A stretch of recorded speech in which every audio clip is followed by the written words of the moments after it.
Hello. All right. Just doing an audio test here, waiting for it to come out on the phone.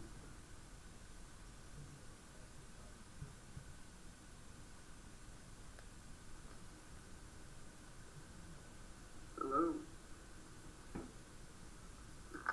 All right. Just doing an audio test here, waiting for it to come out on the phone.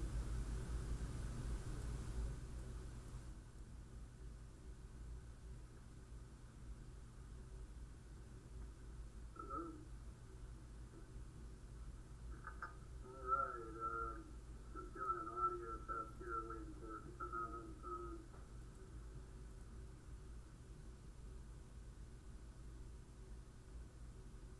All right. Can you hear me better now?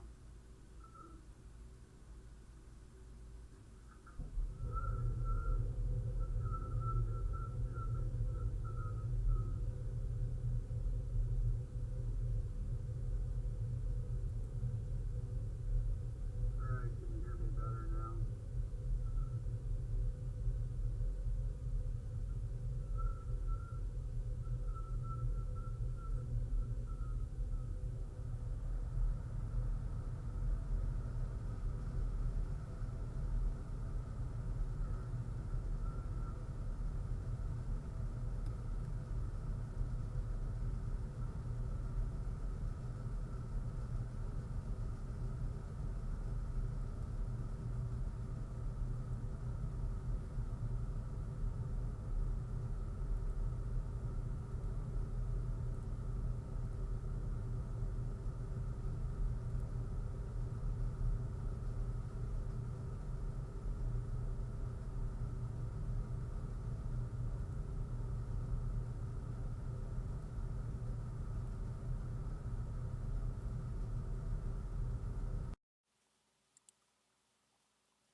All right, gonna run a test here with the headphones on and see how that works.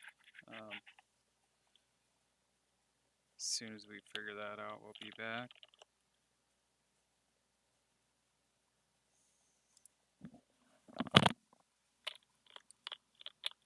All right, gonna run a test here with the headphones on and see how that works. As soon as we figure that out, we'll be back.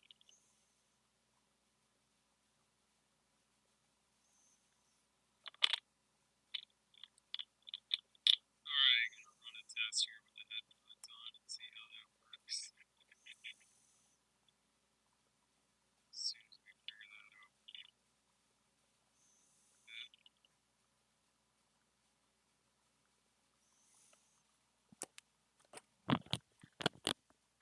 All right, so it seems headphones are the way to go. We're gonna go ahead and shut that off.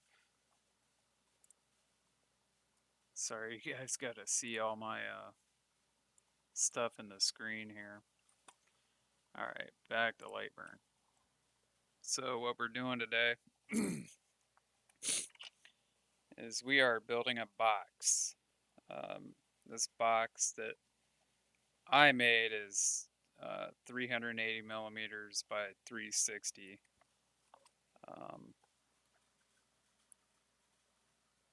You can see that one in the thumbnail.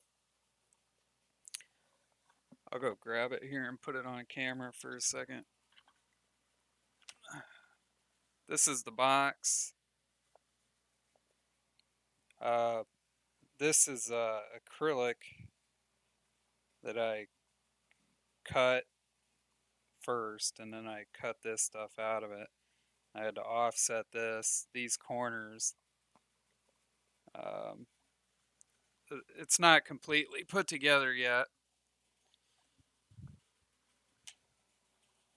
but I wanted to do something fun, and this is it. This box here that I was making, I'm actually making it for a friend that owns a dog daycare, and I'm sure he'll like it. Well, he already said he liked it. But it's not finished yet. I want to cover the thing in white. Not sure about the gray on the sides just yet. But let's get started. And we're going to get started by drawing a large square or a rectangle. And let's change the color on this so you can see a little bit better. Zoom in right here. I have the grid lines up here, which they can help. I turned them on the other day for no real reason. I'll put that on output. This doesn't matter right now, but it is going to be a cutout. We're using this mainly for the exterior of it, and so that we can get a radius on the corners. So let's go ahead and do that. I'm going to Control Z and delete that little box I accidentally made.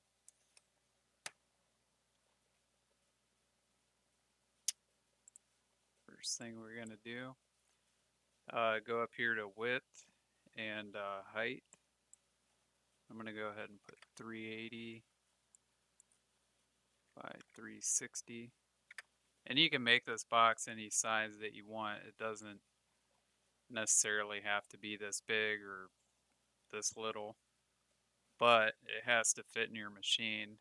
I guess it doesn't have to if you have the pass-through, and you can do the pass-through, but for this purpose here, we're doing what we can fit inside of our laser.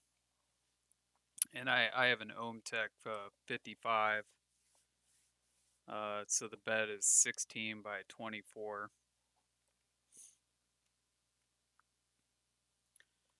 So we got our box, and we want to radius the corners.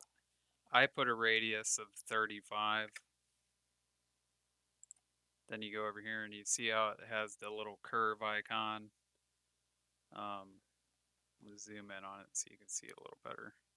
When you get to that corner, you get that little curve in the bullseye type thing or cross. You want to click it, just left click it, and there you have your first radius. And we're going to do that on all the corners.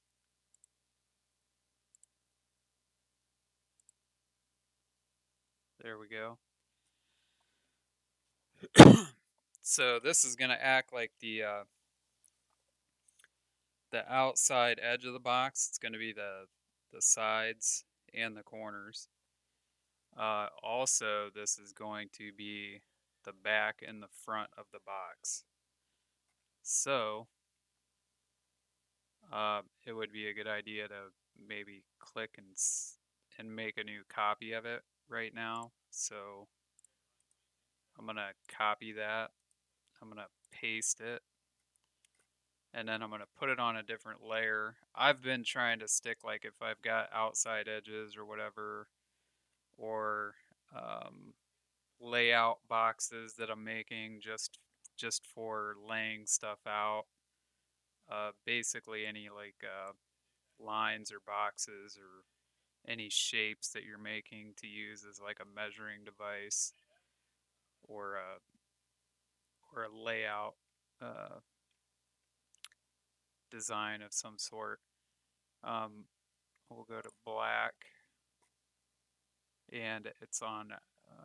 You can hide it too completely, which is fine. I'll leave it out for now. So we have that one. This is the main one that we'll be working on for the moment.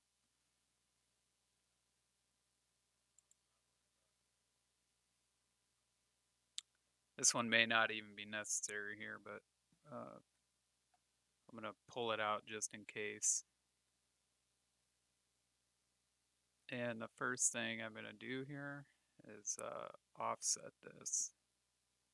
Now the offset distance, I need it to be the thickness of my material. In this case, I'm using a particle board, uh, heavy, uh, glued up. It's pretty solid stuff, and it's 6 millimeters thick. So I'm gonna put an offset of 6. I'm working in millimeters here. Typically, I'm a construction guy. I work a lot in inches and quarters and halves and stuff like that. But in this instance, I feel it's easier to use the millimeters because it's just a little easier. Sometimes it's hard to picture the size of it because if you're not used to working that. But anyways, so I put an offset of 6, and we're gonna do inward, and just leave that corner. If you do bevel and round on this thing, it's not going to do anything, I don't think, because we have rounded edges already. We do not want to delete the original object in this case. There's no other options to go here. Now, as you can see, our original line is still flashing here, and the offset is actually this new solid line on the inside. So we're done with that. We're going to hit OK. I'm going to click on that one. And we don't want it to go anywhere, so we're going to shift click, shift left click, and then put those together, right click, and then group them. And now we basically have the outside bounding edges of our box. Now the way this works, in order to make these rounded corners, most boxes that you'll see that they'll be like finger jointed. They'll just go like that. Well, this is the same principle, except in order to get that rounded corner, we're going to actually cut the rounded shapes out of here. And when we make the sides, there'll be a correlation to the thickness of the material and the width of our finger joints, because those finger joints have to be the thickness of the material, and it comes together pretty nice. Well, it's a little hard to put together, but you got to use some force. But I mean, it's snug fits. I was gonna come up with a jig to help put it together, but you'll figure it out, or we'll talk about it later. So, what I want to do, I'll make another square here, and let's go up here. First thing I'm going to do is I'm going to make another copy of this too.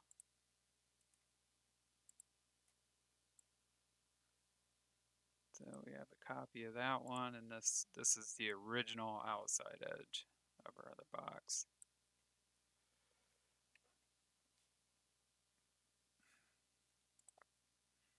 And we'll put that on the black layer.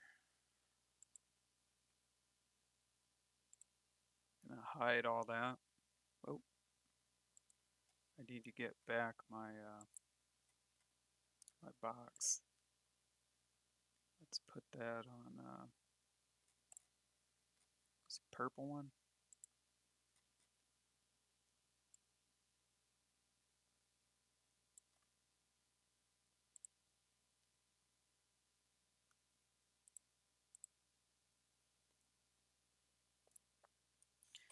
Okay, so how this works is you're going to have two separate corner pieces. One's going to be shorter, one's going to be longer, and then that's going to give you that's going to give you your fingers. So we're going to start with the long one. And you could make these as long as you want, but originally what I did is I started like right where the bend started going straight, and I went out 10 millimeters from that. And that would be um, my first corner piece. That's what it would look like. Then the second one I went out 20 millimeters, like so, and that one would be a little longer, and that's what we're about to do right now. So first off, let me get this situated in a spot where these all line up on the grid lines, because that'll make it a little bit easier when snapping stuff together. And when you need precision on this, you think your laser is super precise, so you need to be precise when you're putting these together, especially the way these fingers go together. Remember I said that you kind of had to force them together because they're so tight. Well, you definitely don't want to be off here, because even that extra little 1/100th of a millimeter or whatever it is could really cause you some problems. I mean, you could sand it down or whatever, but you want it to fit snugly. And it looks like that's right on that 20 line right now. And I want to move it over to the 100 right here. So I'm just going to shift. Oh, that's too many. So I'll do and there's a couple different ways to move it. You have your arrow key, which you can set it up for different things, but I have mine set to a 1/100th of a millimeter left and right. Or right now, yeah, right now it's 100th, and then you can go down to 1,000th. But and then control, I think, is set to a 10th. So, and once you think you've got it, go zoom all the way in, and you can see right here, oh, it's not quite there. And if I control back, look how far it goes. Shift, it'll go off the page. So I'm just arrowing over right now. And I think I might have changed it to, yeah, it's on tenths, but usually I have it to thousandths because, when you want to be precise. But anyways, put it back there. So let's get back to the corner.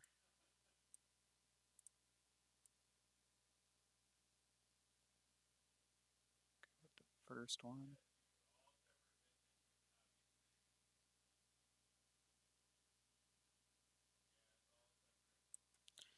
See how that box doesn't like to snap.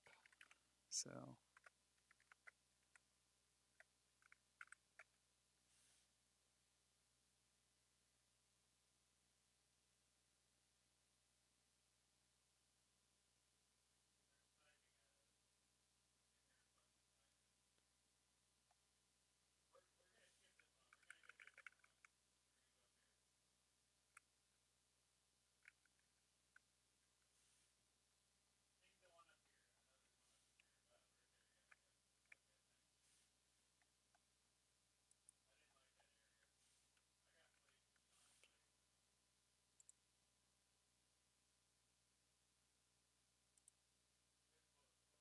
and this is where you do your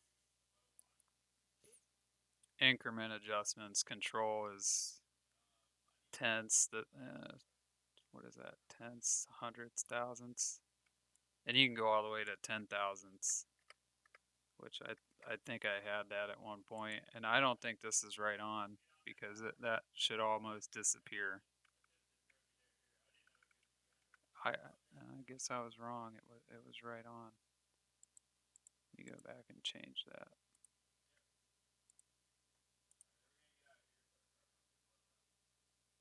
I'll let it be for now.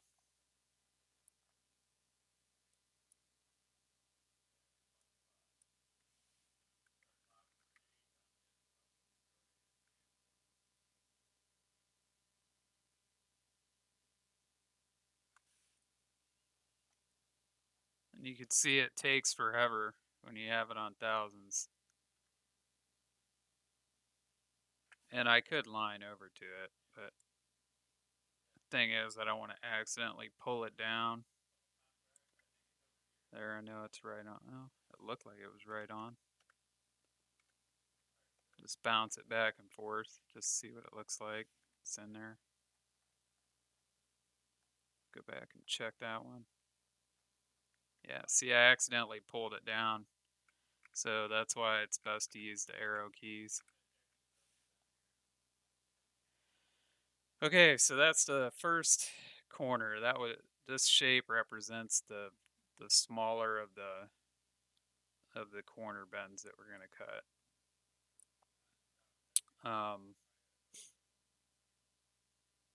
So we want to go over here. We probably want to make the larger one first. Cut that one, copy it, and then cut out the smaller one. So I think that's what we're going to do here. So we use the shift click, and then I'm going to come over 20 millimeters.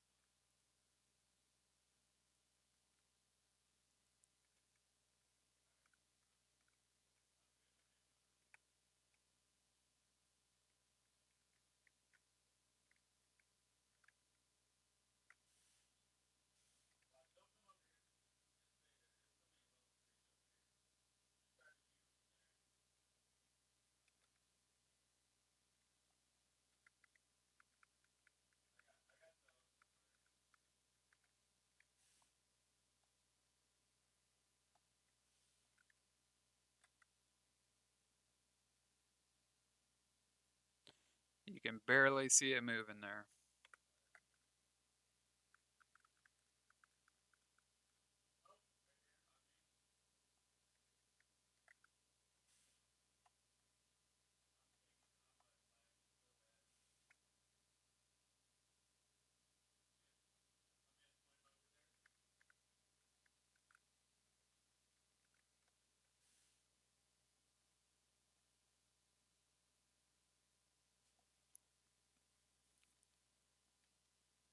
All right, that's our first.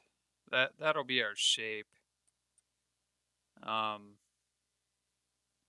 don't think I can cut that out just like that, actually. I think what you got to do is cut it over here, and then come back and cut it again. But it'll the tool let you know if you can't do it. You click on that like that, and if you were to hit that, it would just take out the whole thing, and that's not what you want. Even though this particular shape would be useful later. So we're going to Control Z, bring that back. And this is what you want right here.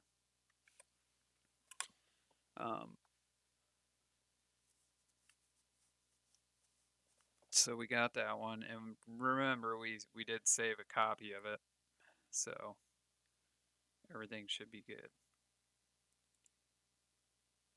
Or we saved a copy of the bigger piece. We're going to copy this one, paste it, and we're going to save that one for later. That one will be a number 9.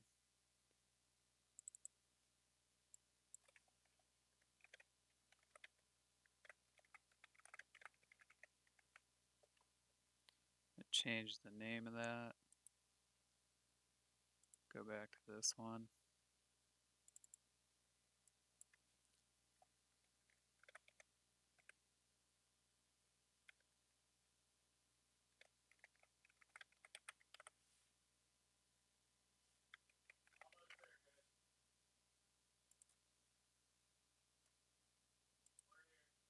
Now we need to make that smaller piece. So we're back to this right here.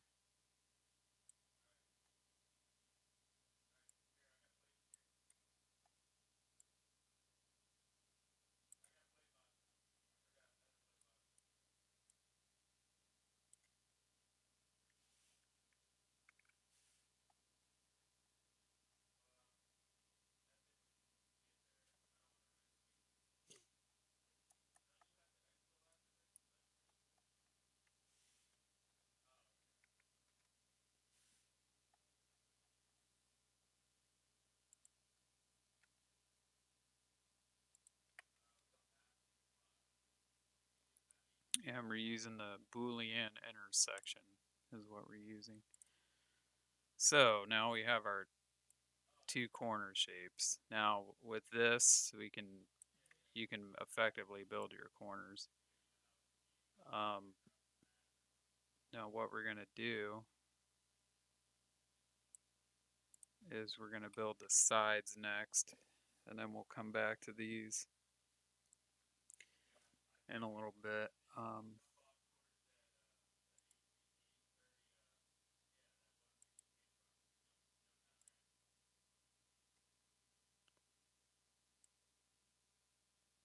Now whatever you do when you're playing around with these and moving your shapes around, once you've gotten like this set up, you never want to like drag or move these around, because you'll accidentally change something and you won't even know it.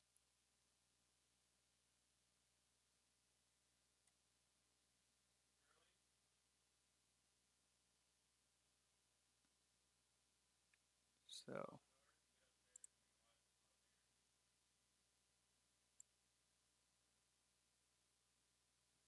all right. Now we know where these lines end for the sides of our box. So we'll line this guy up.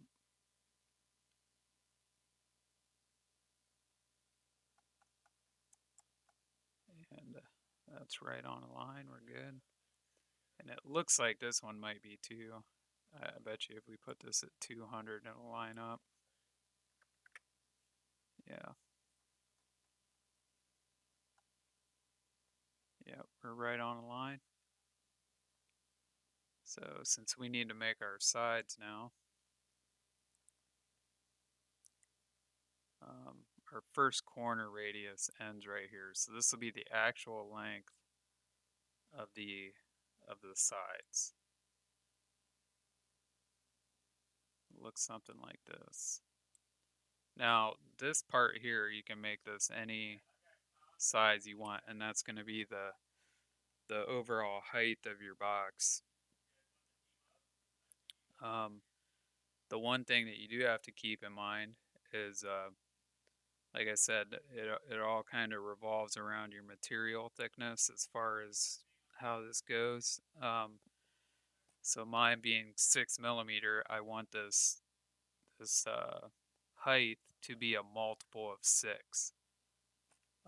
In the box that we made, it's the total height was 102, which gave us 17 layers of on the outside corner. So each corner has 17 curves in it. I believe it was like 8 and 9 or something. It's different because when you add the top layer, I could go count them right now, but we'll figure it out here when I make the fingers, because I'm going to go ahead and stick with the same height. So I've got this box selected, and this is the one that it's looking at. So we want the height at 102.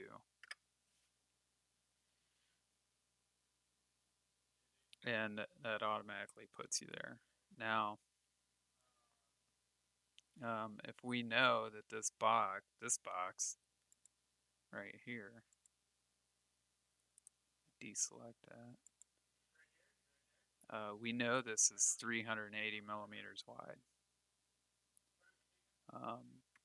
We also know, if we look here, we got 1, 2, 3, 4. This is 40 millimeters between here and here.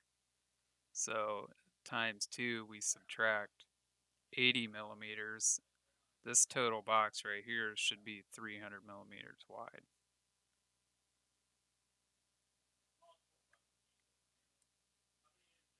I might be wrong on that, but I think that's what it is. Oh, Control Z accidentally was selected on the wrong thing. Yeah, we were pretty close. This is 299, but we want 300. go down here and put our X position. Let's try 300. And that should put us right on the line. And that's where we want to be.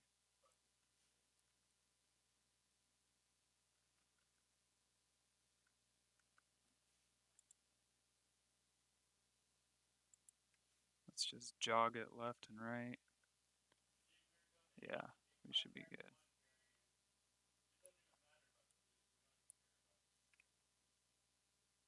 All right, that's going to be our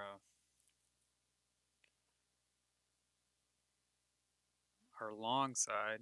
And as you can see, this corner, when it pretend like this is standing up vertically, this is where that corner is going to butt in. And then the long one is where it's going to be cut into that side panel, and that's going to create your fingers. So move that back. So what we need to do now is we need to create a 20 millimeter inset or a cutout all the way down here, and they need to be 6 millimeters apart. So this is where we're going to create an array. I'm going to make a box. It's going to be 6 millimeters high, 20 millimeters deep. And I'm going to do a test real quick, because what I'm afraid of is that I did this a little bit differently when I made it the first time.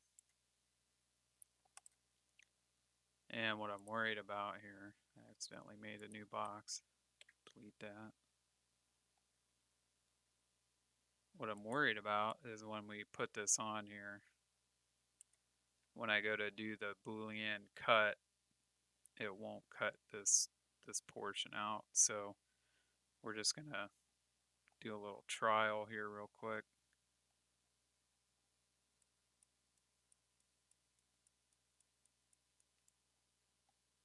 I'm just checking to see if it's lined up. Alright, we got that selected, the bigger box, and then we're going to shift click the small box.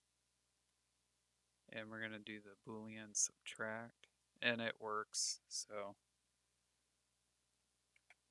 Control Z that, and this is where we're going to make our array.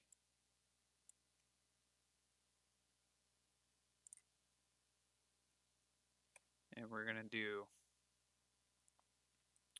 one column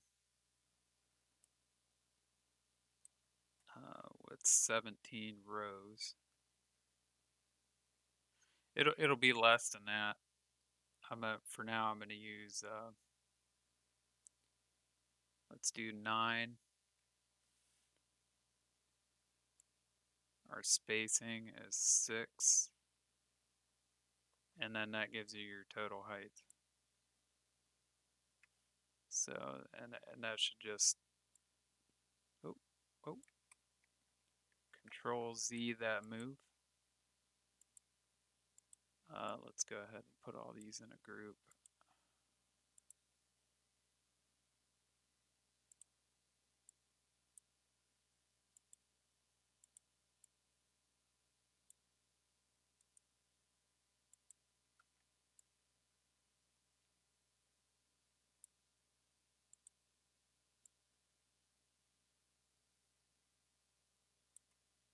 Let's copy this.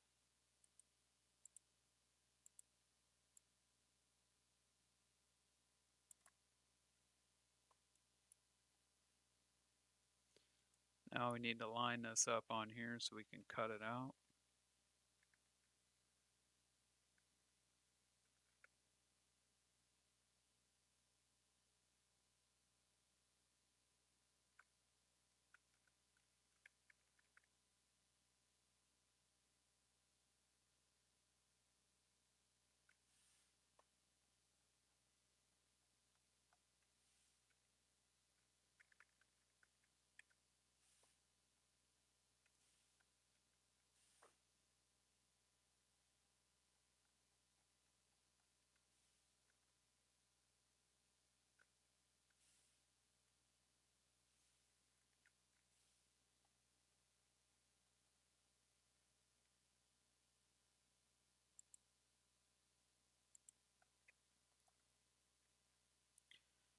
shift click, hold that, cut it. And what happened down here?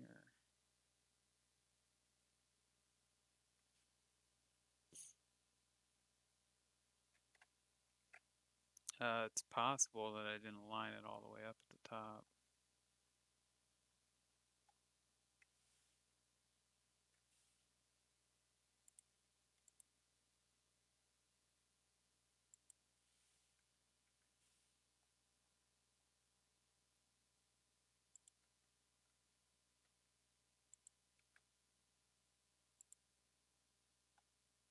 Yeah, I must have. See, and that's what you really got to pay attention every time you do these, because you could accidentally move it. I don't know what I did to move that, to be honest. I don't remember dragging it around or anything. Maybe I did. But we're gonna copy this one too because we're gonna use it later for the other sides. So we'll go in here.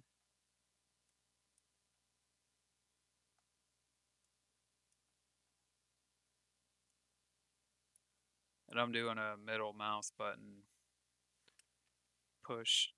I'm clicking that and dragging. That's how I'm dragging that around.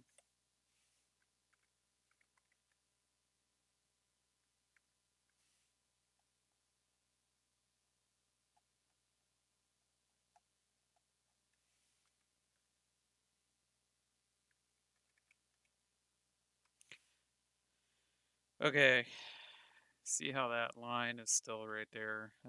That makes me want to go check the other side.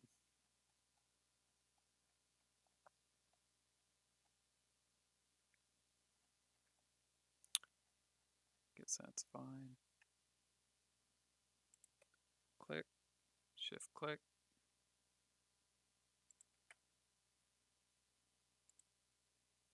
Boom. All right, now that's your first corner or your first side.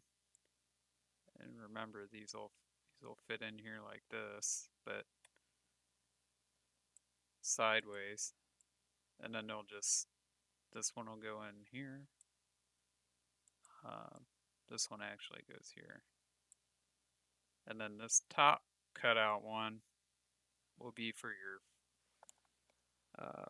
for the covers for the front and back.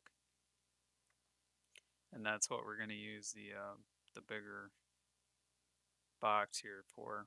And we'll also have to go back and use these corners so that we can subtract out that outside.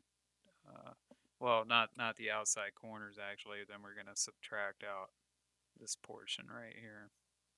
But that will be later. Okay, so this is side one, and we're going to go ahead and name that. Turn it green.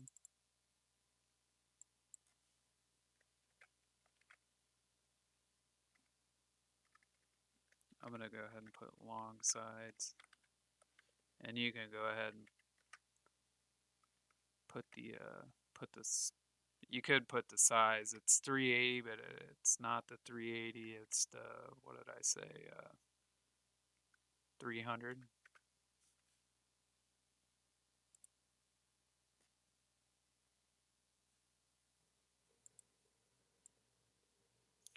Now, what you cannot do is you cannot just copy that and then stretch it out because it will stretch these guys out. What you could do is you could cut these off and then create a box and then like Boolean add, which that stops you from having to pull these in and line that up. But then, you know, it's still kind of, it's whatever. I say use this because that is a copy of the first one that you did. There's no chance that those will be different.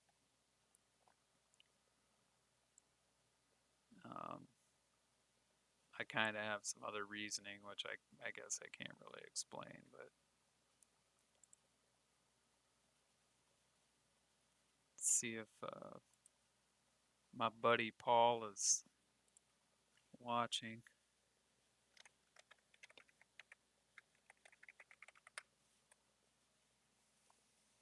I'm gonna take a short break here. You can see my OBS screen here.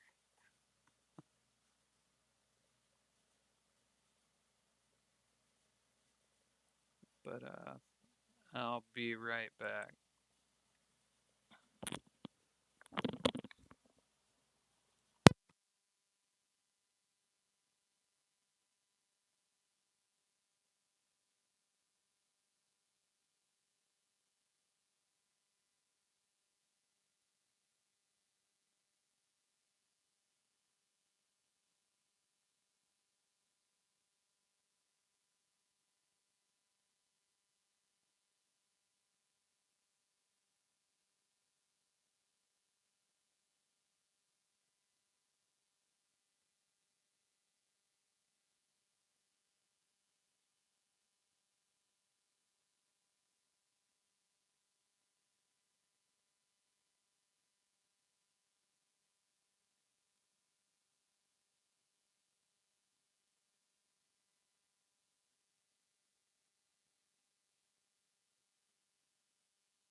give me just a minute.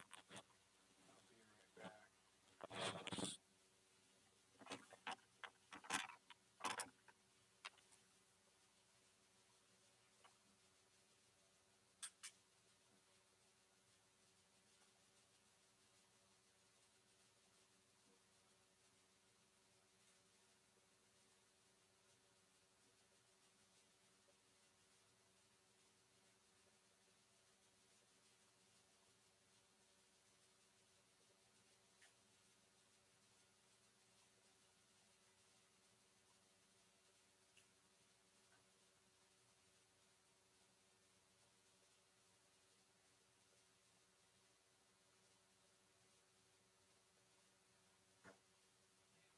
Watch the stream and donate, bitch.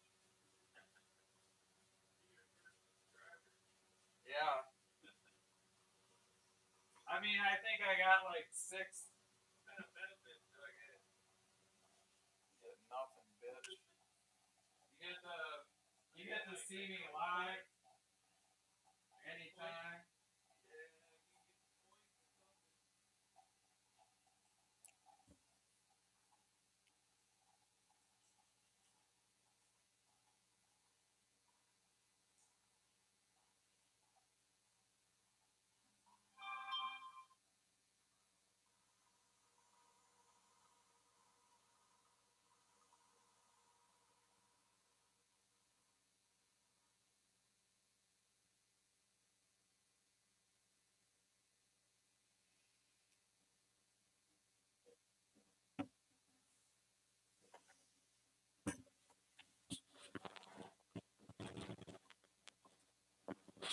All right, we're back.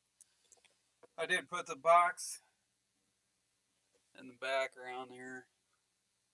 We're in my living room here, just in case. Oh, guess I already had the volume on.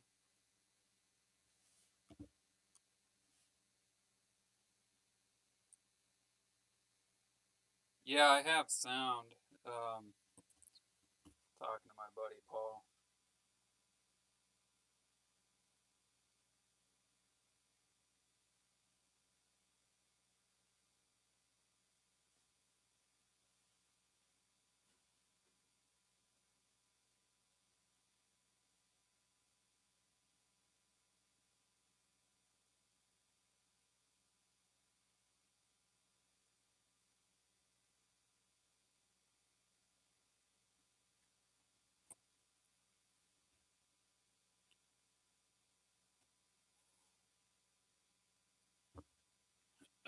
Can you hear me? Hello, hello.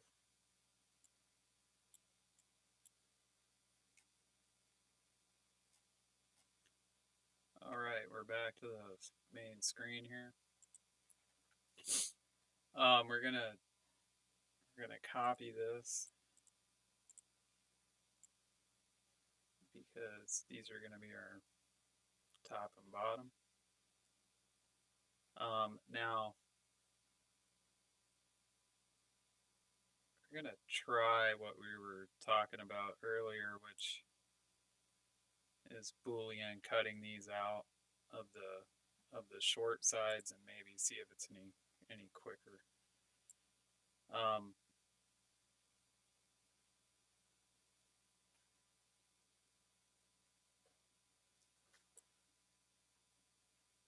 This should be the size of our, or at least the starting size of our box,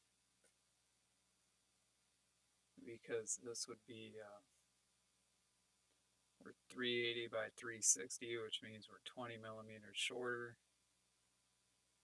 and each one of these are 20 millimeters, so our width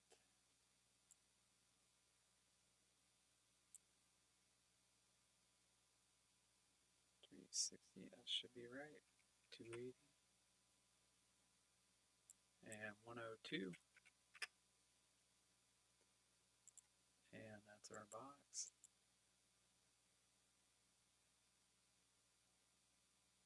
Yeah, I don't know if it'd be any faster just to add that, so I think we're just going to use this.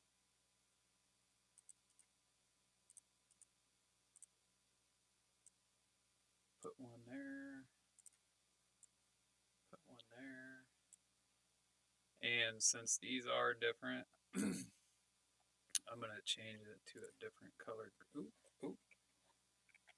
Not do that. I want to change the box. I'm going to change that to number 11 here, the other color green. And you can see how it came up like that. That's because this, the last time I made it, whatever it was placeholder wedges. They were set to fill. And we're just going to do line. Okay. And remember, we're going to change these settings later.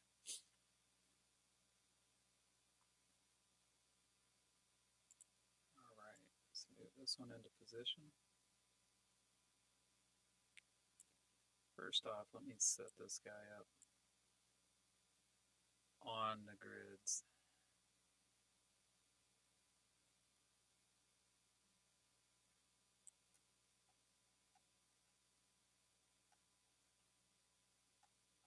That's right on.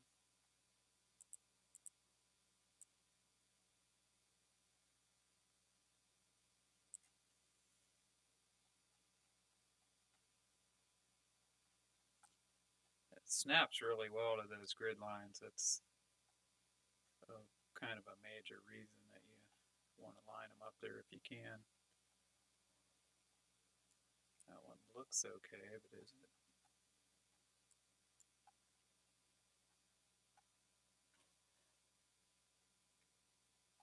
Should be okay. Let's see what happens.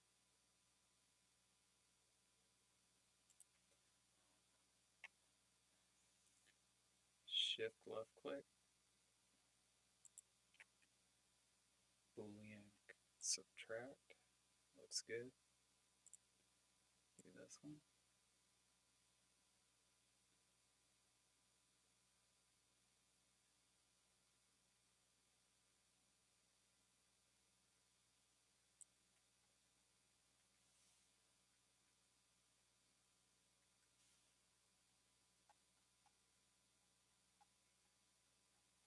Looks good. Let's try it.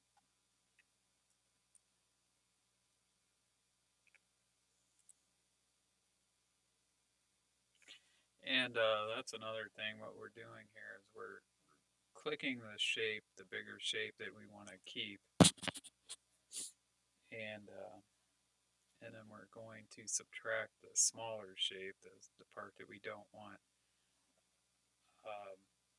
In some scenarios this may work differently, but let's see how that would work here, because I believe it would take away the wrong things here if we did it the other way.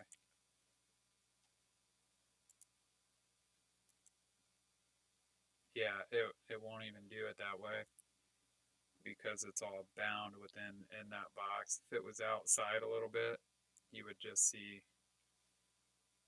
probably a bunch of little tiny squares, whatever we let that hang over. So yeah, you got to do the bigger shape.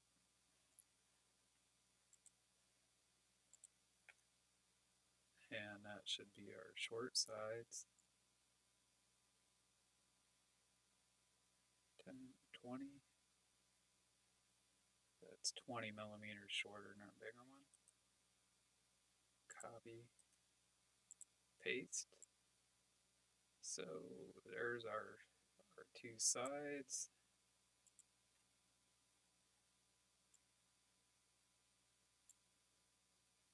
And our corners.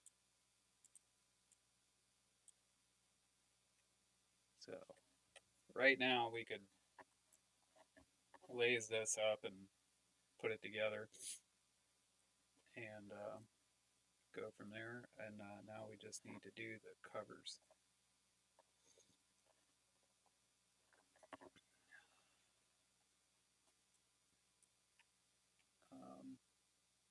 Once we do the covers, I'll go back over here and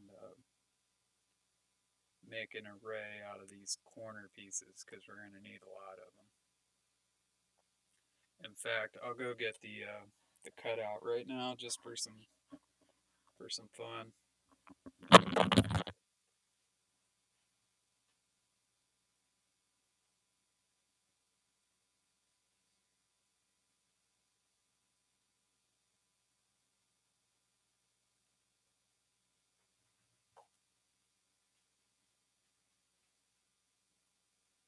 this was this was the cutout section, or the piece that I used here. You can see I basically just stacked them and put them as close as I could together. Um, Down here in the bottom corner right here, that was like a test cut just to see how that would work out. Right here you can see how real close they were together. Right here. And I mean, it'll burn pretty close. You kind of run the risk of burning the edge of the board just a little bit. I mean, it doesn't matter that much because it will go together and you're going to be gluing it. Initially I hoped I'd be able to put it all together, and I guess I thought I could just put it together, kind of give it a light sand, nothing major, not really remove any of the char or anything like that from the cuts. But like I said, it kind of went together a little stiff. I could go in and change some parameters on the thickness of the finger joints on the edges of the board and whatnot, but I mean it went together. I could have probably, before I removed the pieces from the cut, I could have sanded them down a little bit, but I just think it would throw the next finger off and I'd have to calculate that. Really, it worked well enough as is. If I had a jig to put the corners together before I put them in, it would have ended up a lot better. I'm not saying that it ended up bad, because it didn't, but there's all sorts of things that you can do once you've put it together and glued it up. If it's if the corners are pushed in, one of the fingers, whatever, you could put spackling over it. I used an epoxy resin because I thought, and I tinted it black. I poured it in there. Aside from the wait time on it, it came out really nice. But when I sanded it down, I lost all of the black charring, which I kind of like, because it looks kind of neat when those fingers are together. It looked really nice on this, but kind of my poor glue up job didn't look perfect. So I poured that epoxy and sanded it off, and I ended up painting it anyways, so doesn't really matter. Now, if you were to use a different material, you might be staining it or whatever, and you might need to just make sure you get a little bit more precision. But then again, you could still fill it with something and it would probably look fine.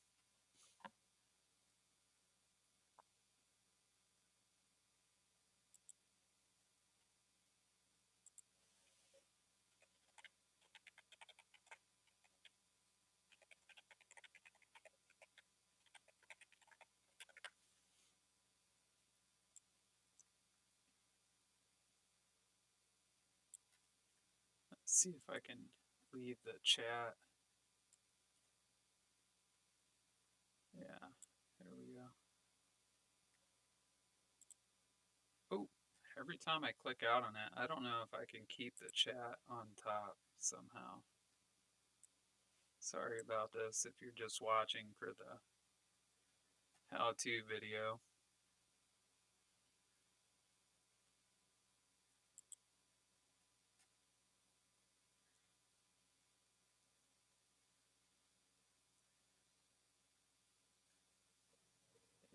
Unfortunately, I don't have a second screen here. I could put it on my tablet or my phone to keep my chat on top, but I'm just going to have to, I guess I'm going to have to deal with it. All right, so we got the sides, we got the corners. The next thing is the back and the front. So to do that, we basically need to remove these guys from the outside here on each corner.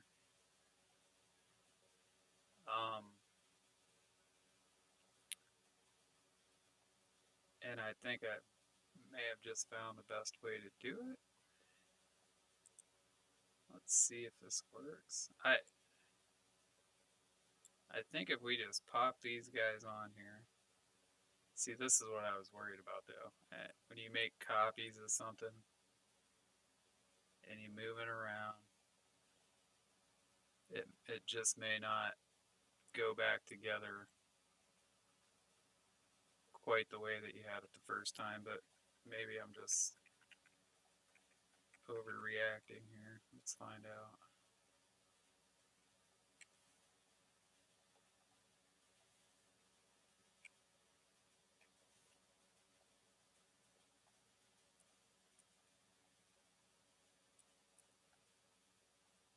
Yeah.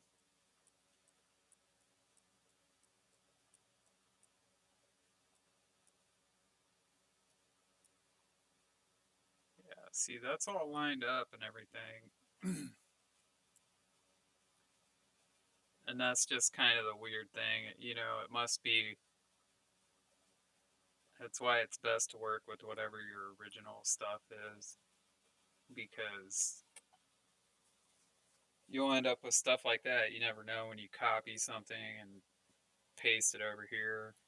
You know, it's supposed to be a one-to-one thing, but I wonder if it works like, you know, saving JPEGs and all that other stuff where you constantly are losing pixels and the image becomes degraded over time. Who knows? Maybe it needs to be in the exact spot that it was in.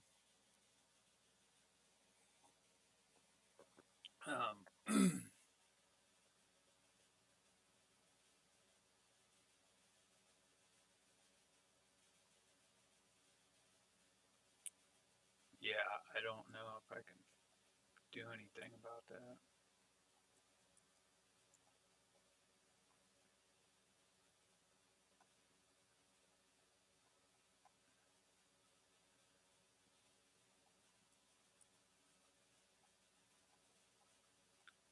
Because as you can see, it's all lined up there, which means it should be lined up here because that's where I took it from that, which came from this. Let's try to move this one over. And I mean, in reality, once you put this on here and you sand it, all this stuff goes away. The cover that I made, it fit. I kind of, because of the way I glued the box up, and you've got all these finger joints, there's a huge opportunity for it to, you know, so ever so slightly move in and out. But once I put the box together or the top on, you know, it fits snugly. Everything looked good. It really goes together. You know, it took a little bit of coaxing because everything's so tight. But that's about it. Now that one should follow the same exact. See, even that one is different from this one right here.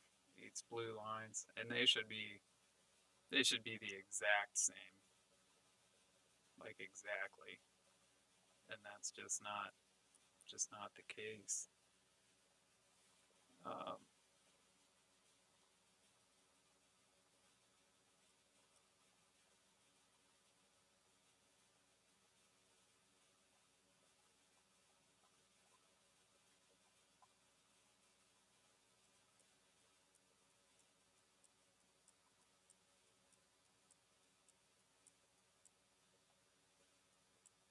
and I think there may be some settings in here that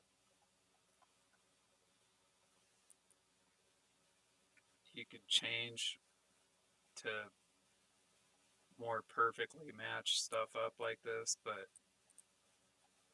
like I said, I did it like this, and it worked just fine. So I guess we'll go with it.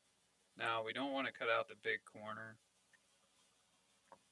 We want the small one. Um, Yeah, I guess you could end it on either one, but at the size that this is at, the indent ends on the long corner piece, so that corner piece effectively is gone. There's two gone on every corner. That'll be the top and the bottom of the box. So I guess we do need to cut out the long corner. Yeah. Let's just put this up here and find out.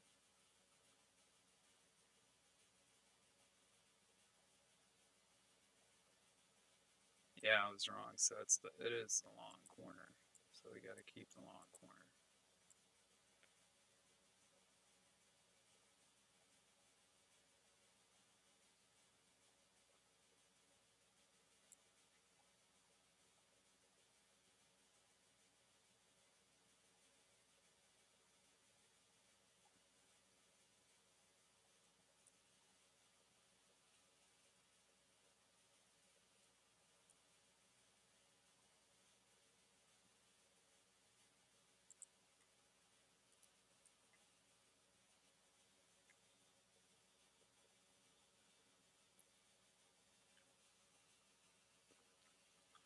Um,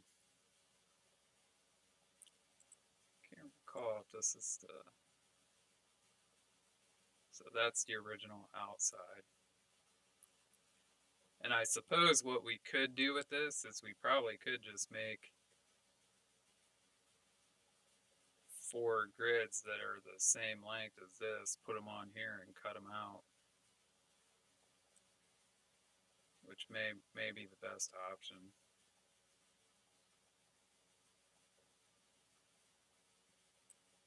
Let's try that. Because then we know that we can just add and subtract, or, we know the dimensions of our box. We know that we need a 6 millimeter wide by X amount, and then we just subtract that off the distance of or the length.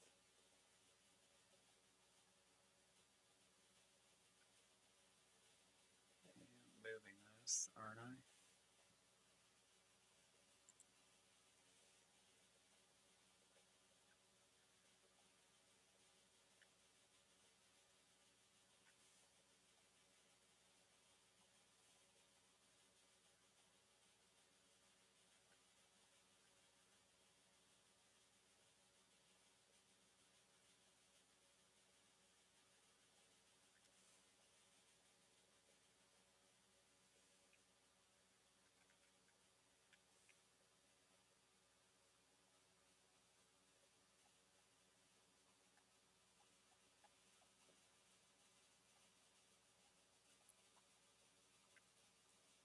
Okay, so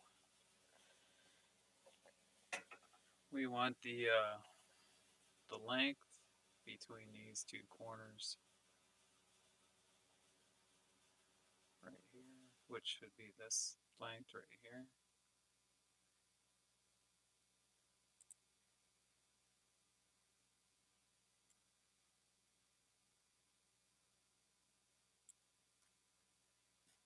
And that length would be our overall length, which is 300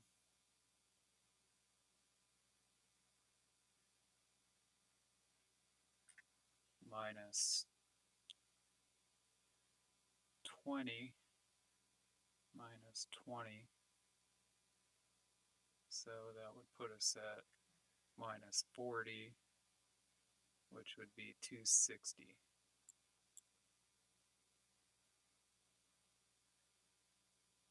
I think I'm wrong. No, I'm not. Let me go back here. It's 260.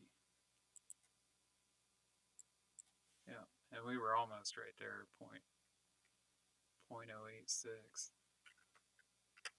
And we want our height at 6.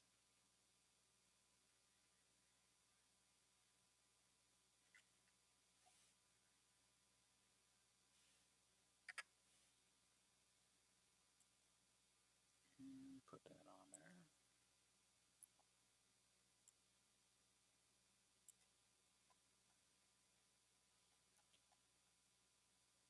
sure it's all locked in.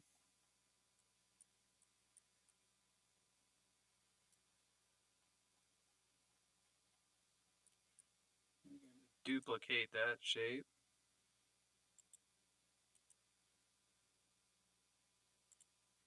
I don't remember if duplicate, yeah, it just adds one right on top.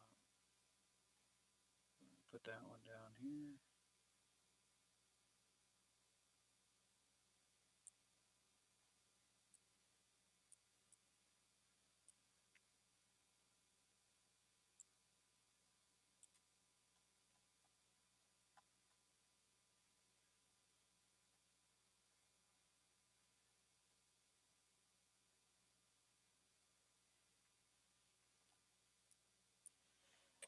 And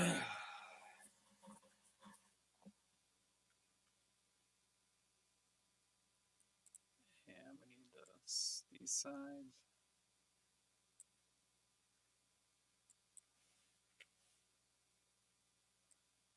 I guess that one's probably going to be 240 because it's 20 millimeters shorter than the other side.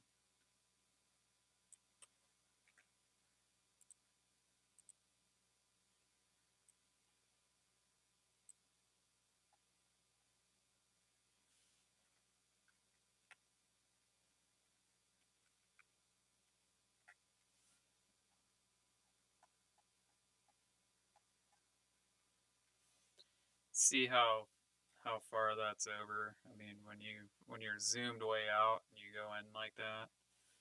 And here's the other thing, and this may be a problem, it may not be, but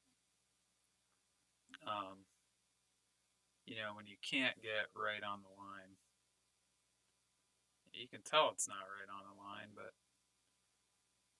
that little bit of difference on this particular spot isn't going to make a huge deal. Just make sure it's not a little bad down here. Like the, you down here, that one's on, so fine. Let's duplicate it. And then just, since we don't have to move it up and down, we'll move it all the way over. Shift right arrow key. Move it into place, and we should not have to touch it up and down.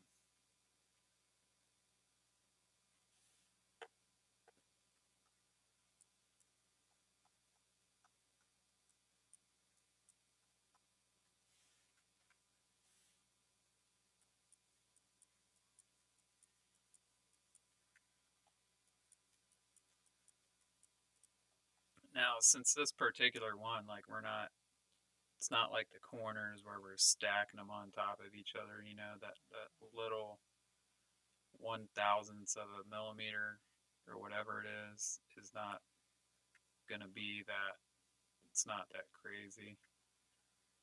But I'm gonna get this blue guy out of here. So let's select him. Oops.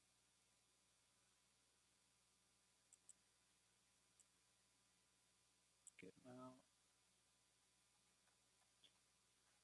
Double check that. Here is where we will. We don't really need this inside corner anymore. We're gonna ungroup those so that we can move. I'll tell you what, before we do that, we're going to group it, make a copy, or duplicate it.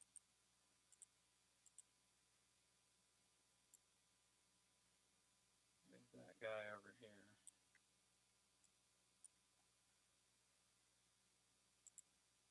Get this guy out of here.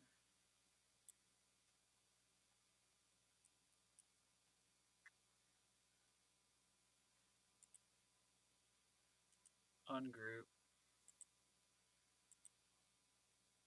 Let's move this guy to another layer just for now. Oops.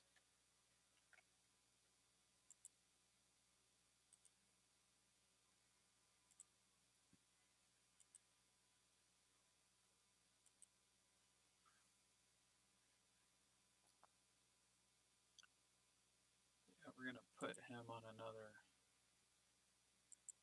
thing, shut them off so that we can see what we're doing. Like I said, if you don't have to move things around, you don't want to. Because just like the corners, sometimes I think just moving them into different spots somehow changes something. I don't know what it is, but it does something. You just don't want it to happen. So this is what our outside of our box looks like. You know, if you can imagine the green gone. So we're just going to cut these guys out now. So we're going to select it. Go over here, shift, left click to select that. We're going to subtract it.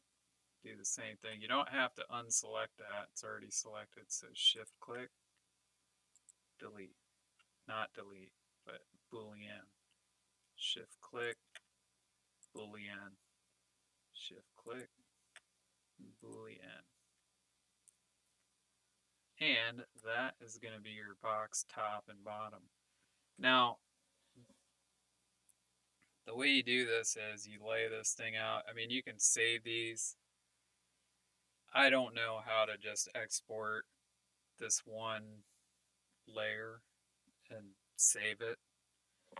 So for me, for now, what I'm doing is just, I have them all on here and I'll just turn them off. I'll turn them on. Now if I right click this, it'll show me which layers I got here. Now this one in particular,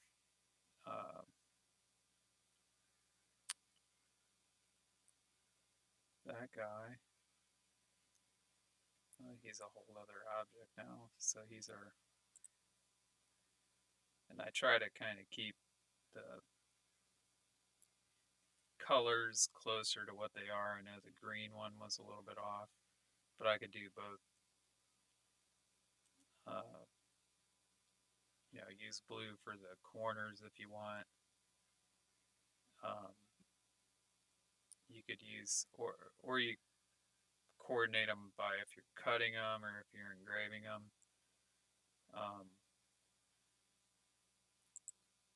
As you can see, mostly I was using blue for all this because they were my sides. I used my layouts as black. Really, the green one is the only one that's really off.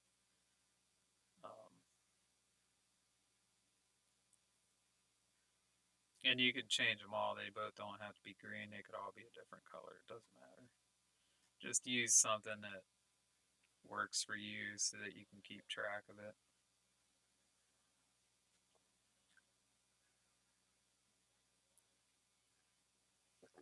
Alright, but we want to duplicate this layer.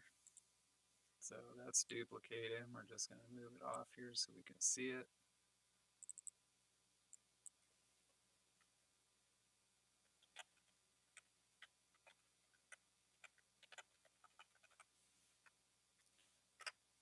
And we're going to name it.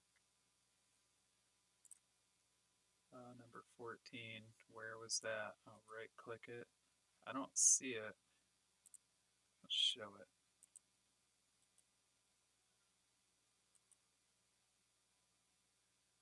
Okay.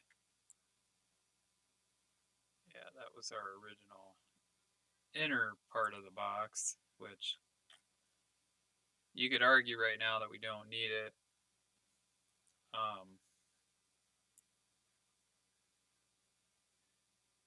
You know, which we probably don't, because we already have a copy up here.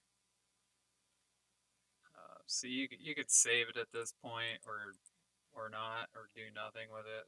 I'm just gonna do nothing with it for now. I'm gonna turn these off. And these are all the components of our box. Now, the next thing we're going to do, we're going to lay these guys out. So, what I'll do is go here.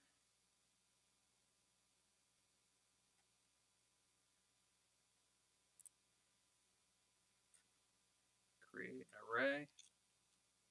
Now, before we do that, let's go back here and see how many we need of each. know we kind of already touched on it before, but so the long ones sticking out here, this is where the short ones are going to rust up against. So we have 2, 3, 4, 5, 6, 7, 8. So we have 8 times 4, it's going to be 32. And the long ones we get, remember we're not counting the top and the bottom because that's where our box goes. We got 1, 2, 3, 4. I missed it. Kind of dyslexic and I run things together. 1, 2, 3, 4, 5, 6, 7. So we got 7 times 4, so we got 28. So we got 28 and we got 32. 32 long ones, 28 short ones.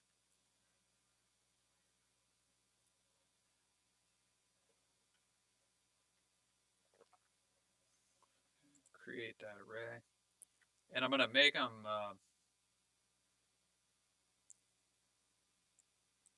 so let's say we wanted to do it this way. I would, the way I did it on the cutout, you can see I made basically 2 rows, and what that did is, I mean, it saves you on your material space. Let's say that you've got some strips that are only this wide right here. You know, look at your material, see the best way to use it up to where you can maximize, you know, your material and eliminate the waste. You know, I can go back in here and maybe use these for some little small rinky-dink things later. But, you know, you just want to conserve your material. So how many rows, which are going to be across, so I do 2 rows. And this is giving you your height here. I may change this because I'm just going to do like a test run here on it. We're going to do a virtual array for now.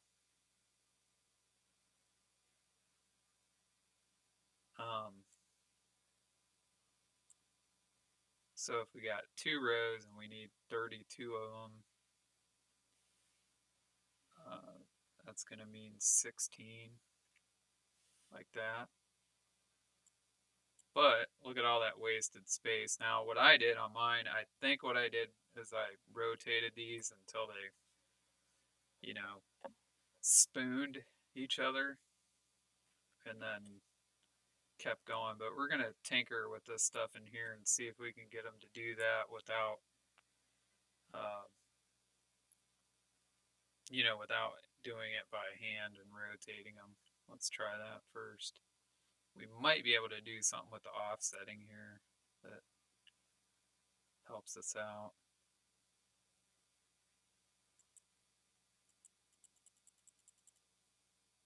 See if we do this, if we could.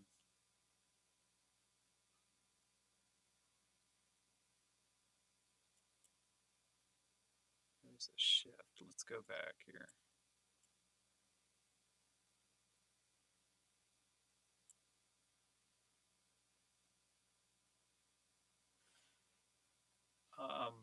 And you could do this. You could take them and then go back in here. And then adjust them.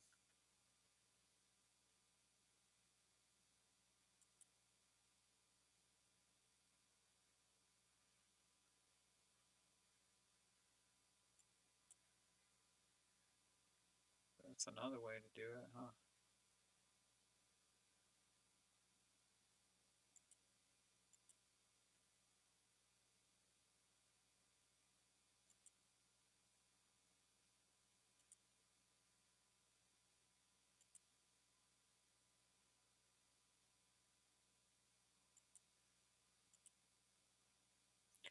Okay, so it doesn't look like we can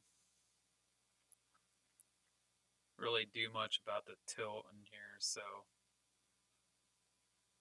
I'm going to hit cancel and we're going to rotate this 45 degrees. Alright. And we're going to try this again.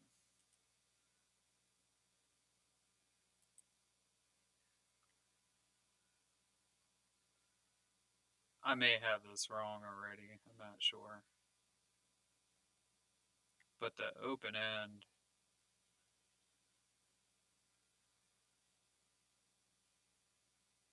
needs to be facing one of the cardinal directions. It can't be like this. Like, this is pointing straight down, so this should work a lot better.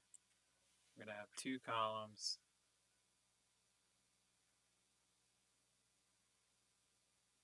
And this would be overlapping. We don't necessarily need that. That would be 0.1 millimeter. Now, you could get away with this, okay. But what the problem is when your laser is coming around here, you're probably going to burn these corners pretty good. So you do want a little bit of separation. Like I said, they're going to be glued up. If you're going to be finishing them something weird and you really want to save that extra couple millimeters or whatever, fine, go with it. Do whatever you want. But the deal is you can change that stuff. So rows, what did I say we needed? 16. I don't know why it didn't give me one over there.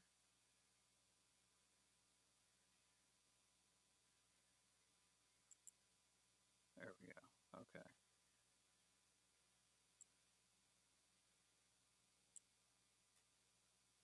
All right. Now, this was interesting. Let me see. Yeah, okay. This is what I did on mine. I had shifted it. I did this all by hand. I shifted that and then I moved it over. So, that. Let's just go back here for a second. And as you can see, we're sitting right here on this line, which is a little over or a little less than a half a millimeter.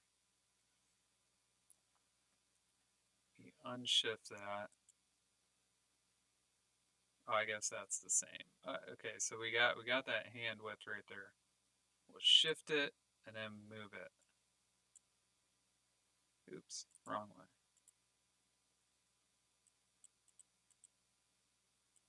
Like that.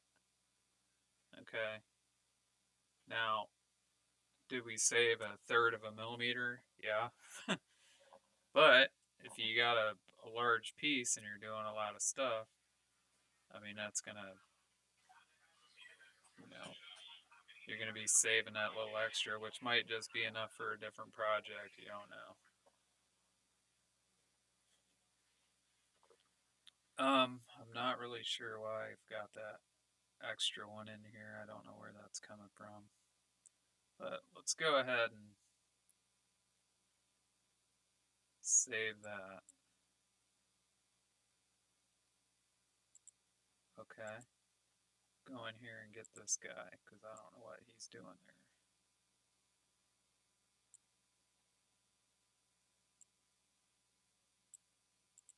So, we want to go to this one. 45. Do the same thing.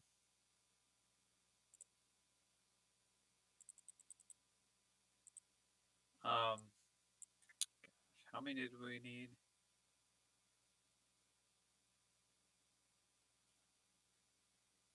28. I think it's 28. So 14. 14. Let's space them.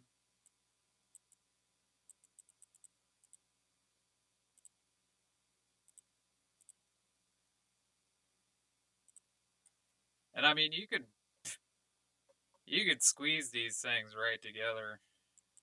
I mean, not like that. You don't want to do that. Like I said, if you really want to save your space, but you run burning your stuff, so I would leave like a healthy amount in between there. I mean, that might be not quite enough. Maybe you could go a little less. I mean, maybe that's fine.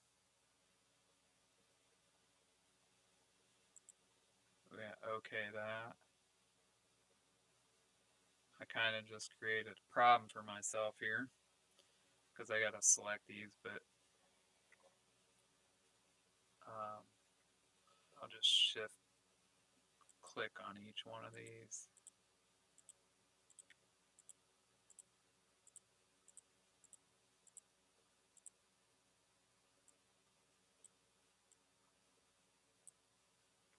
Alright, so I got all of the, oop, I accidentally grabbed a box. Dang it. Wonder if you can alt click that.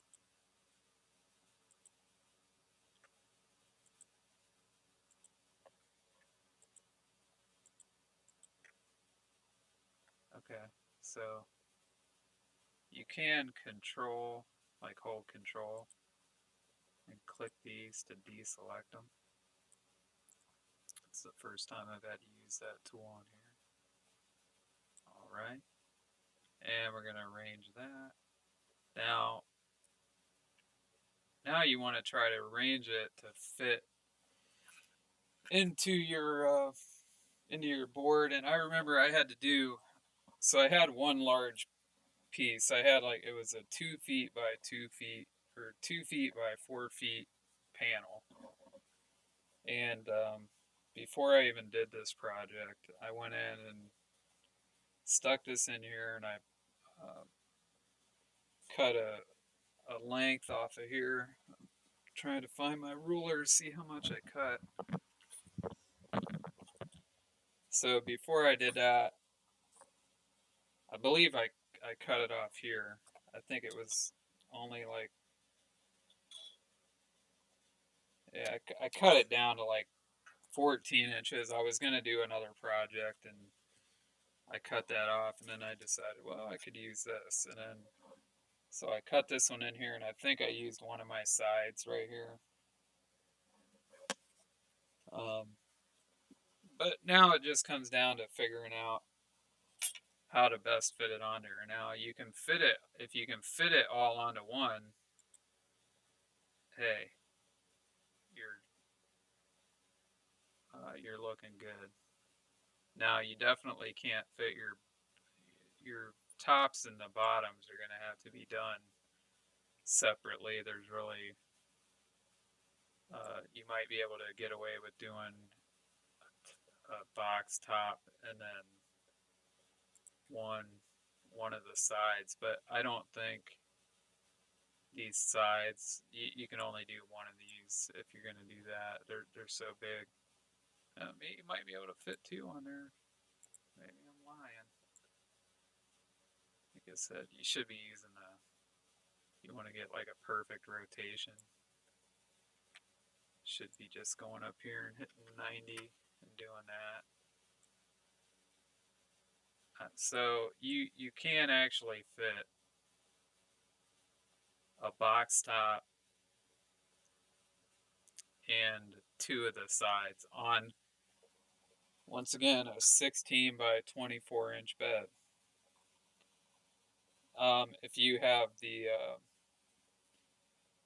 one of the diode lasers that's outside, mine's in a big enclosed machine.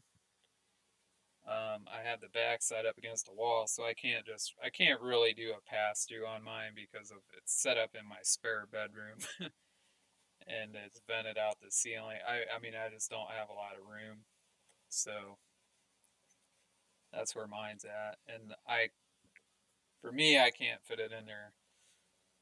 But anyways, arrange it up. You could fit it like this. You could definitely do, a top,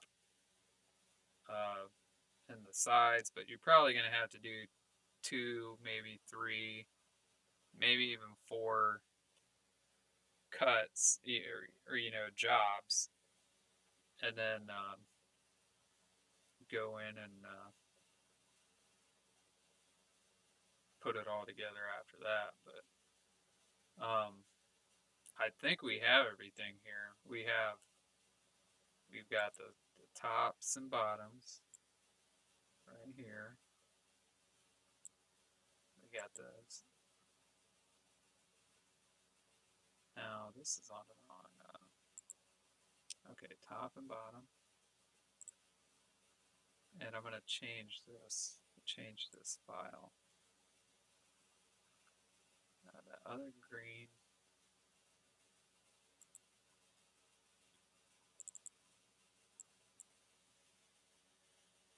I can't remember. Were these the short sides? Yeah.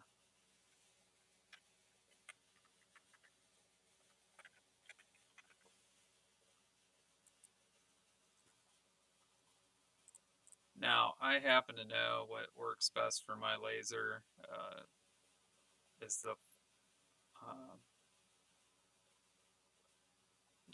you can use the 545 or the 445. Um, this is the setting I'll go with is the 445. So on the layout template, I usually set the power to 0. And that's just in case, for whatever reason, I accidentally leave it on output or something like that. You know, somehow it gets turned on and boom, next thing you know, it's cutting it on your piece somewhere that could be anywhere. Like what if you have it on output but you don't have it on show and it tries to go burn it or something like that? You know, it's like better safe than sorry and just turn it off. If you want to go back in and change it, fine.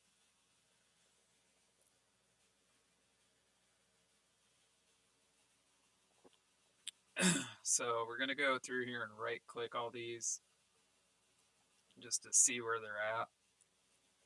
On here, go ahead and change the names. So we got the short corner. It's no longer the box outer edge layout. That's gone.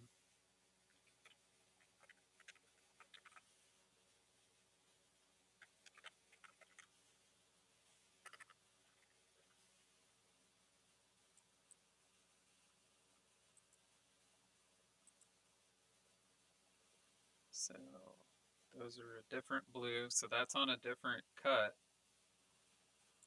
Let's just put them side by side. Let's put the layout up top. Got the long sides. And we got the short sides.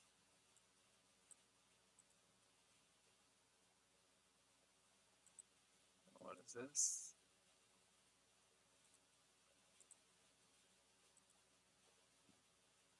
Okay, that was our original box. Now, really at this point, we have made everything.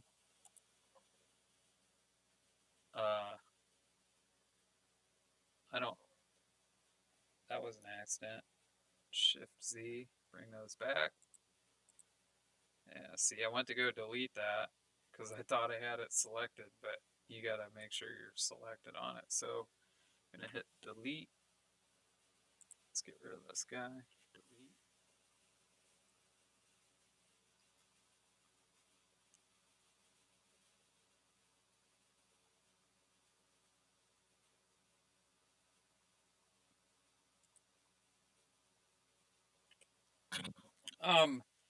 Now another thing here, in reality, like these sides, I guess I don't need them both on here. I mean, you could get rid of them.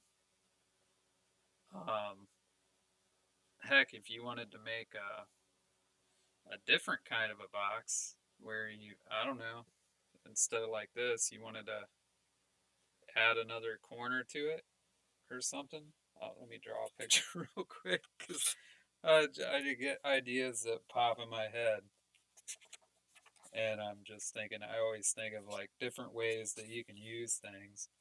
So we have our box, and I'll kind of darken the corners. You know, you can just, I don't know what you would use this box for. Maybe some lettering or something. You know, yeah, it would still work. You'd have to make a longer corner or another piece of some sort.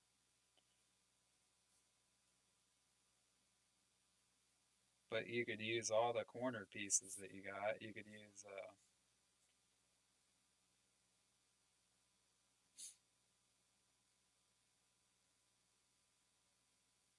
could have the original sides. These two sides are original. I'll put X's on them. Original. There's four sides.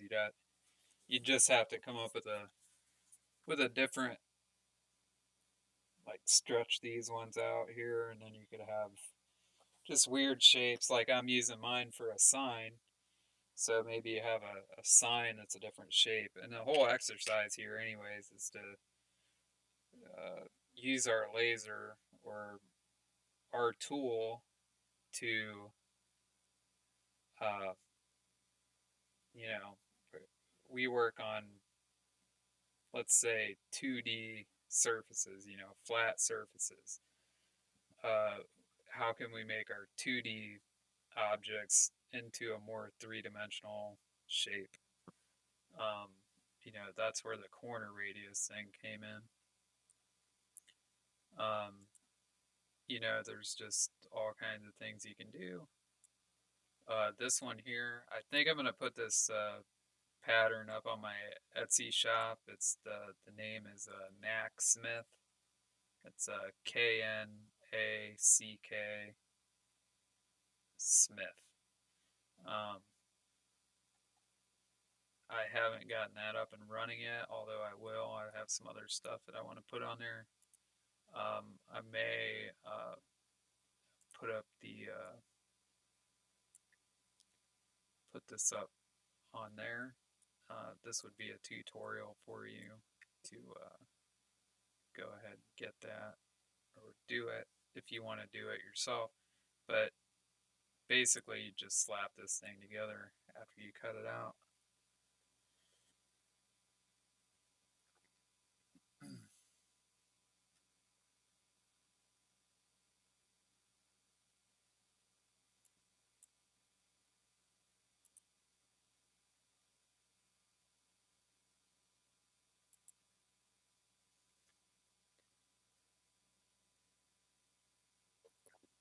Alright, so let's pretend like we're going to we're going to go ahead and put this thing together. I definitely want to have the corners. These will probably all go in one batch. So I'll go ahead and select those. And I want to group it. Make it a group. Go like that. Select these, group. And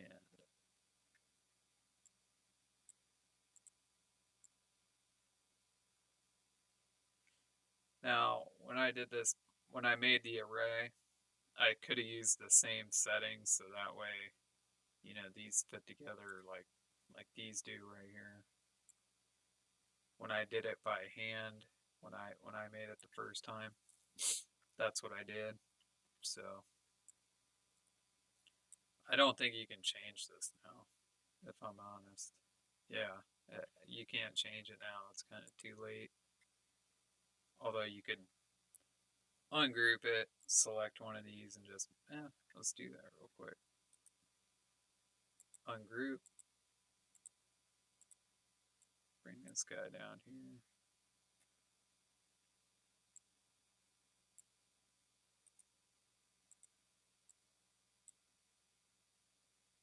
Let's try to make another array that matches that one.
Yeah, it's a little rougher to get it like that. I mean, it's not that big of a deal. Like I said, you can go in here and do it by hand. Works just fine.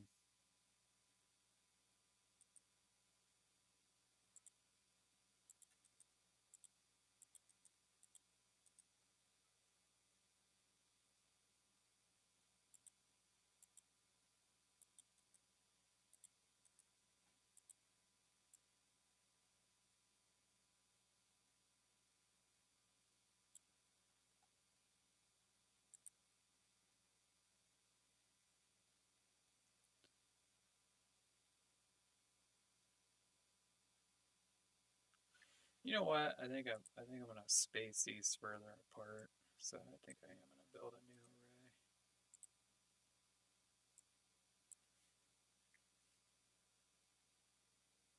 Oh, you could do three. Let's try. I think you run. You might not run into a problem. Then we have an oddball number. Let's do four.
I'll have another thing you can do to save time on the.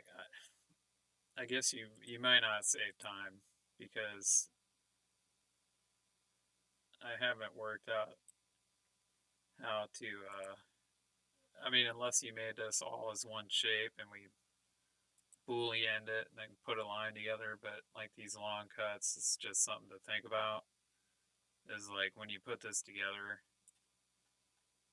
just make one cut here, line these right up and make one cut. I've done it to where I put these together, but the laser still goes back and forth over that line, trying to make it, the same.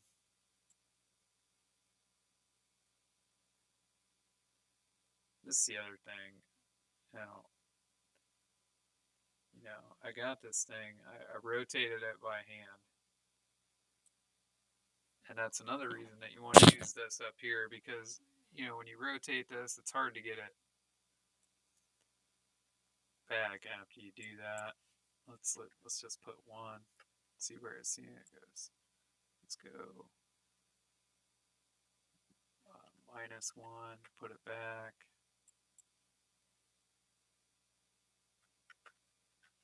And you can only go to the hundreds and tenths.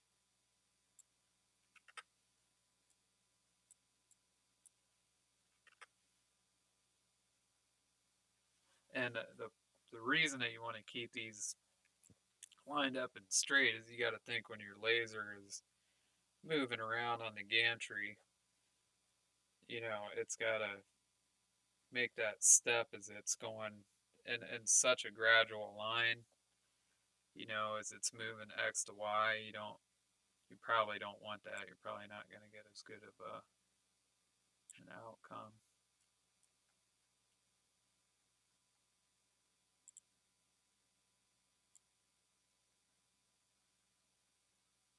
Depending on how accurate your machine is.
It's probably not fun to watch me doing this, but I can't help it. I'm a little bit,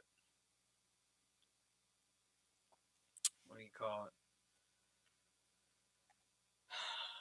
Trying to be a perfectionist here.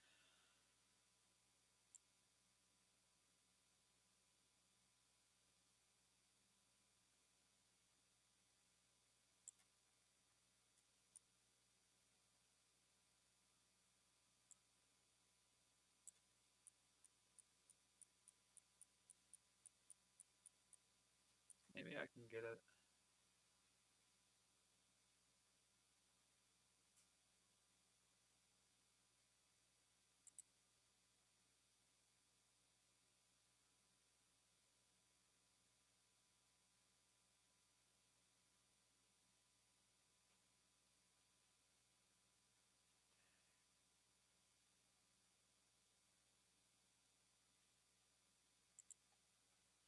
I don't know if I can put that thing back right after I screwed it up.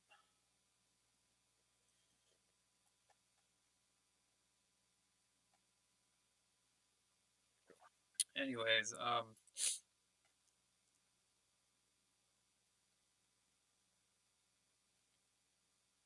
do you think it can engrave leather?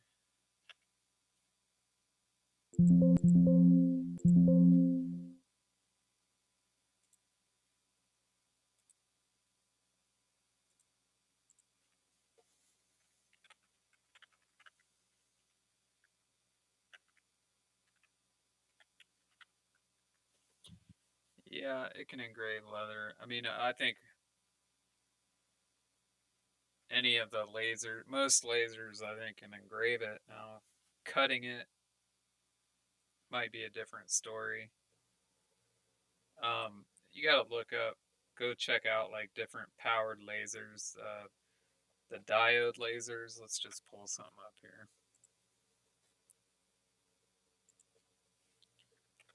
diode lasers versus CO2 lasers. And we won't even get into the fiber lasers because those are even more, I don't know if they're necessarily more powerful, but I know they etch metal. It has something to do with the wavelength and everything else. So CO2 lasers are more powerful than the diode lasers. They can cut more object as the laser beam provides more heat energy. Now there's something about this when you see the laser rating where it says it's like a 20 watt, let's say diode laser.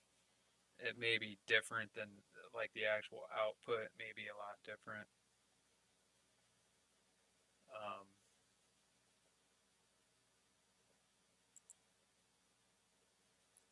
Yeah, there's all kinds of videos on here that tells you, but I like this question here: are CO2 lasers better? I don't know. It depends on what you're doing because apparently on a diode laser you can lightly engrave some metals. On a CO2 laser, I mean that shit just bounces right off. It won't do anything.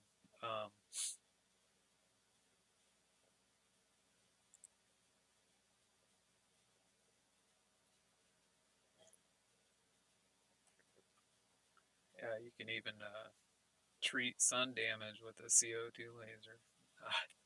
Don't stick your hand in your laser. It'll burn the hell out of you. Definitely burn your eyes out.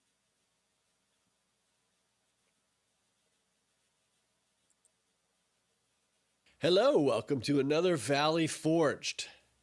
This is going to be one of my longer hey, videos because there's a lot to talk about when it comes to CO2 versus diode lasers. And it's not just about price. There's a lot that comes with it. I mean, look at this 150 watt, my dream machine right here for $9,000. And one of the reasons I don't have it is because I don't have the space here. But eventually this will be the machine that I go for. You can do pretty much anything, but just look how much room this is going to take. And out the door, you're pretty much looking at over $10,000 for a full setup. So let's go back to the beginning then and talk about the differences between CO2 and a diode laser. I'm first going to give you a little technical overview. I'm not going to spend too much time on the technical, but I think we should all understand just the basic difference between the two lasers. So listen to this real quick.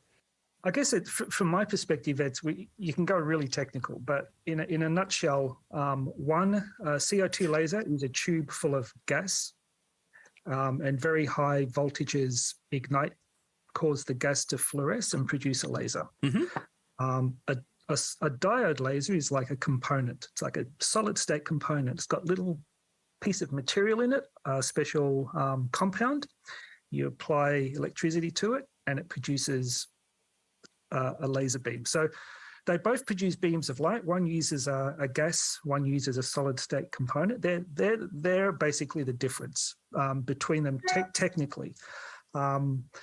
They produce light at different wavelengths. All light. And that's what I was saying, that the lasers produce light at the different wavelengths with, different materials react differently to different wavelengths of light. Has a certain wavelength. So when you see something blue, it's a certain wavelength. When you see something red, it's a certain wavelength. Diode lasers generally, when we're talking about them for our stuff, work in the visible spectrum. So they're a blue laser, for example. It's one of the most common ones. Whereas CO2 lasers are invisible to the naked eye because they're infrared. They work in a different frequency. And because of these differences in terms of frequency, they affect materials differently. All right. So now that we got a little bit of the science out of the way. Okay, so that's a rundown on the lasers. If you go over here and check this guy's YouTube out, I don't know if I get in trouble for this. I'm new to streaming, so I know you can't just the way. We're going to talk about why that matters. Like, okay, I hear this technical stuff of the differences, the lasers. Why does that I matter? like how this guy's wearing his Well, the laser short answer protection is glasses right now. the but- diode laser is going to be much cheaper. You're going to be able to use it a lot longer at the cheaper levels. You're probably going to get a much larger bed price. You could get one of these for like $300, $350. This is what I was talking about earlier when I was talking about the diode lasers. You can pick these up. This frame is all outside. It's all its own unit, which you can just pick up and move around. Now, my CO2 laser, which I'll pull that up here.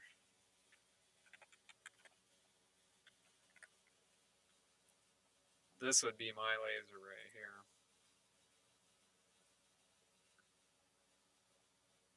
And the shipping weight on the container said it was 280 pounds.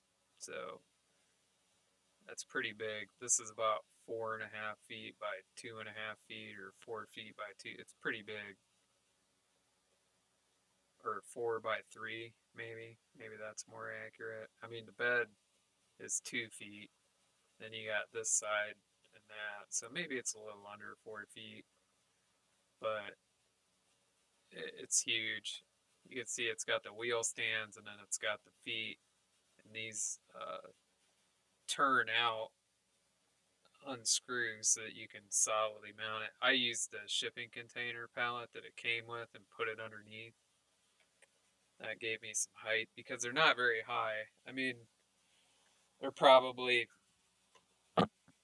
if I was setting it on the ground without it being on the pallet, it would probably be here. I put it on the pallet and it's up to here, you know.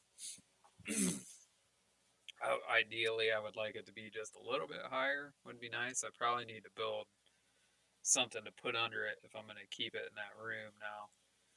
I also use that room. It used to be called the office, and now it's the spare bedroom where my mother will stay for a couple months in the fall after she leaves her uh, um, her camping spot where she parks her camper. She'll come up here, stay for a little while, and then head down to Florida. But so basically, I'm taking over her little allotted space for the laser right now. And I mean, if she doesn't, I don't know. It just depends on how far this goes. And I may move that out into the garage in the summertime and use it out there. And then, but I mean, if it's making me money, I'm going to keep it right in there, and I'll convert that room. And, she might just have to find a new place to stay or stay on the couch.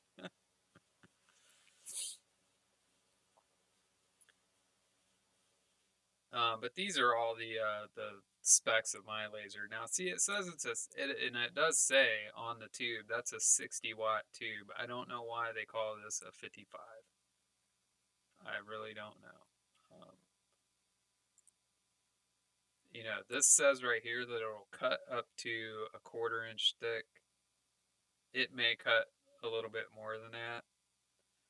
And it's weird. I didn't really realize that I cut like a 3/4 or 1 inch thick piece of wood, like solid pine, as a test. The cut didn't, it wasn't like a finished cut. It was a little weird because as the laser comes down, let me see if I can whip up some sort of a drawing.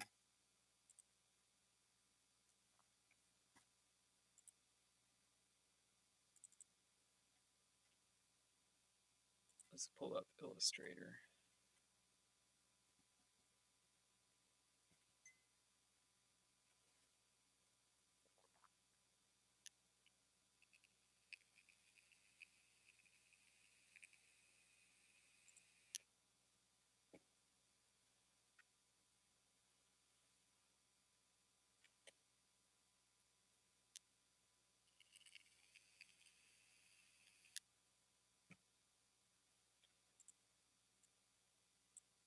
So if that's your laser beam,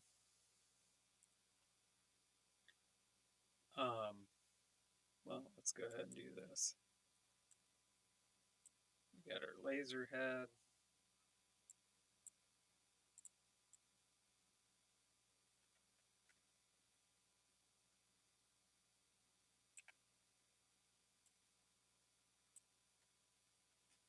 Let's rotate this.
Get our surface.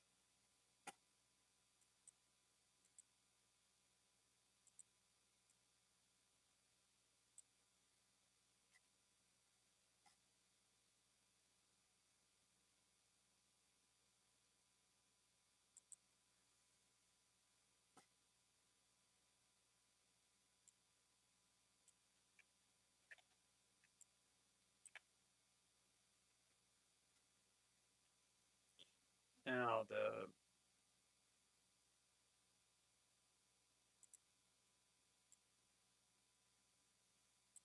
this distance right here between here and here, let's say that your lens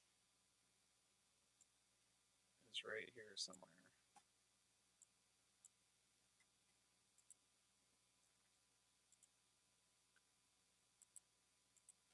This is your lens.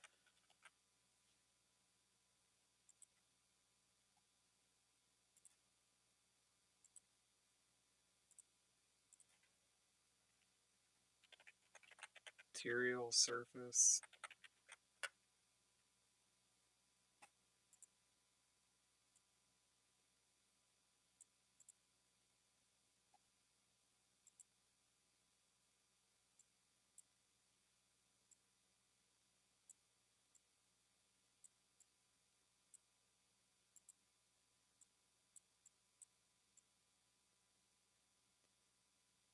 And let's go.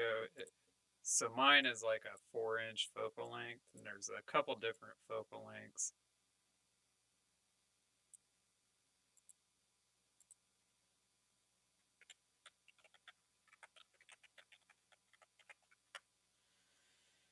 Okay. And we're talking about going into an example of why when I cut a 3/4 inch or 1-inch thick piece of material that it really wasn't like a quality cut. You know, it didn't give us like a straight edge.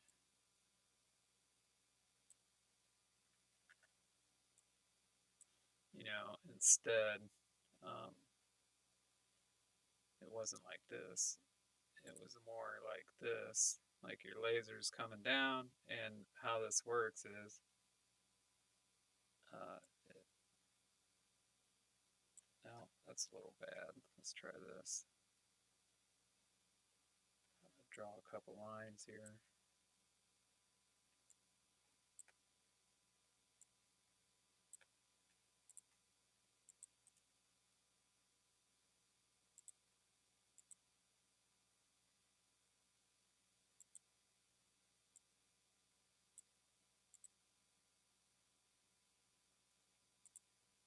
So take this down here, and that's our line. Gonna rotate this. Let's rotate this the other way.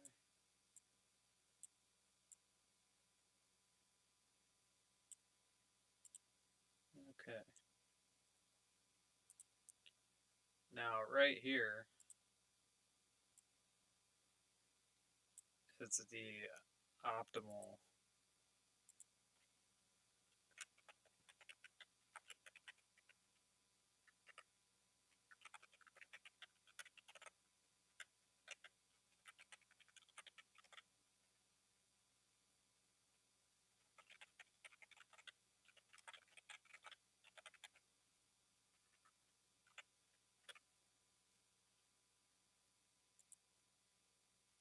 right here. Now, as you go up or down, or when you're cutting through a material, like let's say that this is a, let's say that this is 3/4 of an inch, and when you're cutting through here, you can see that your path is a lot wider down here. Okay, it goes from here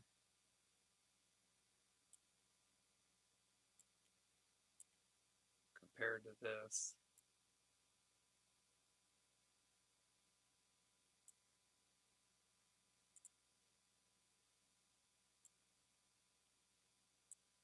Okay.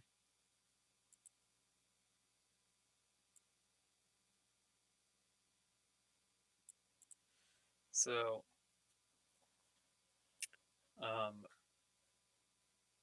yeah, that's basically why that cut didn't come out right. And that's just something to think about. Other than that, I'm just giving you guys some kind of content or whatever. I assume that this beam comes in here or something like this, like where, you know, the beam is a little bit bigger.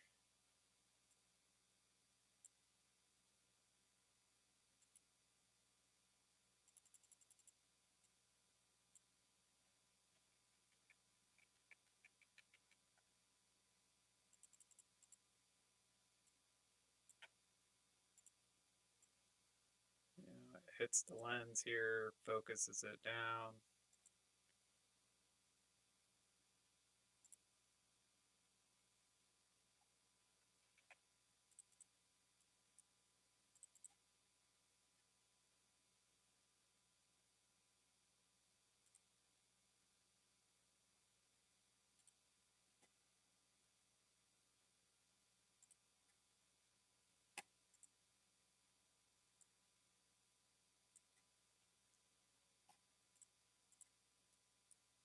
So it should be a convex on this side, and then I think it brings it in like this and then shoots it down.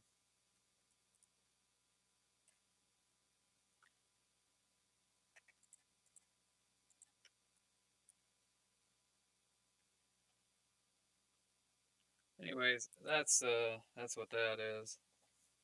I know we were talking also about diode lasers versus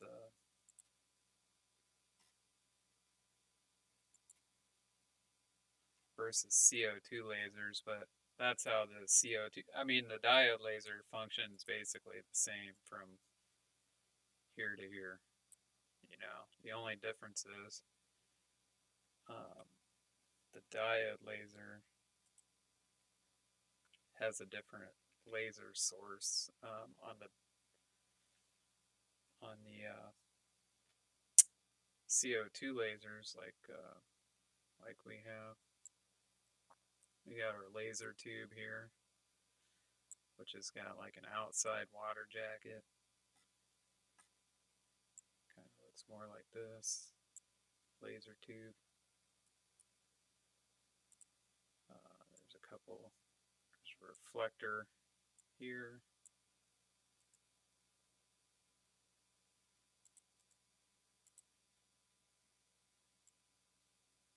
And a reflector here. But this side has a semi-transparent, semi-reflective, however you want to call it, mirror on this side that allows only certain wavelengths of light to pass through it. Once the why can't I just select the middle, huh? That's all I want to do.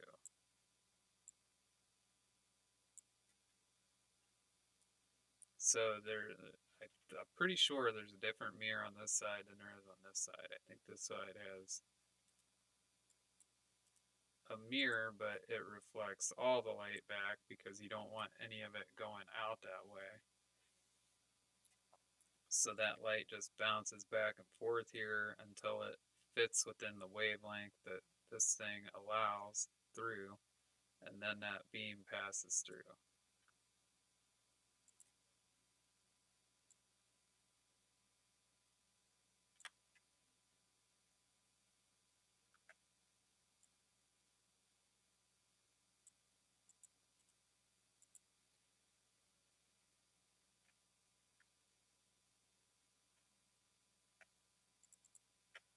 And then that passes over here to another mirror.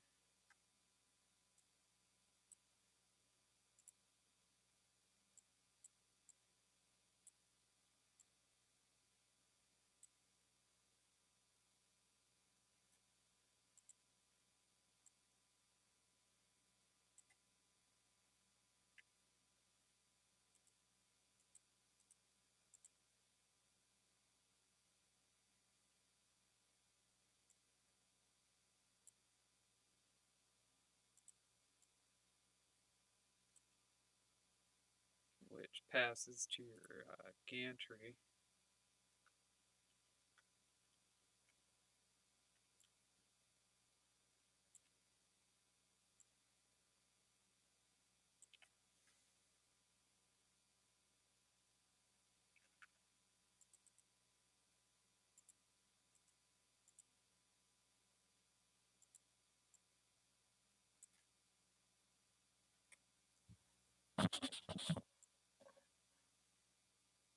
And this would be tilted to face downward. Like if you look at this from a different angle,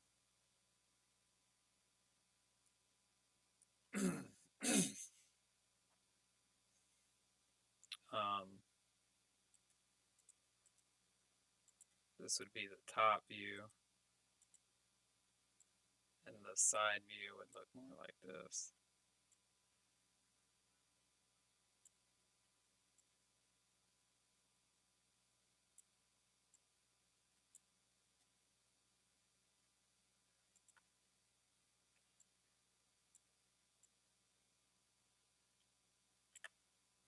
And then this is where this part comes in right here.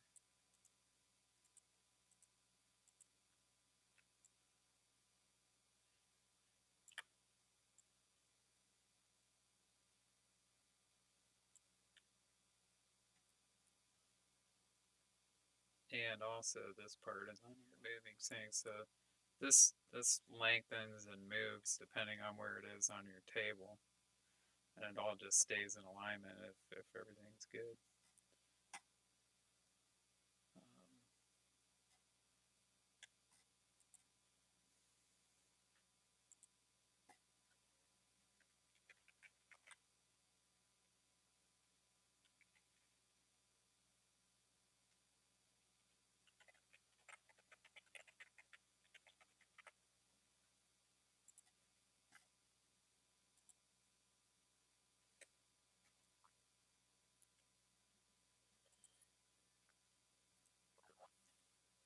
So that's really it.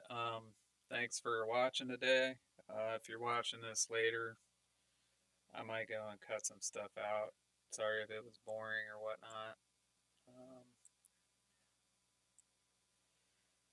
Hopefully we can get better here. I didn't notice that my light was off the whole time. That's weird. Anyways, have a good one. Thanks for stopping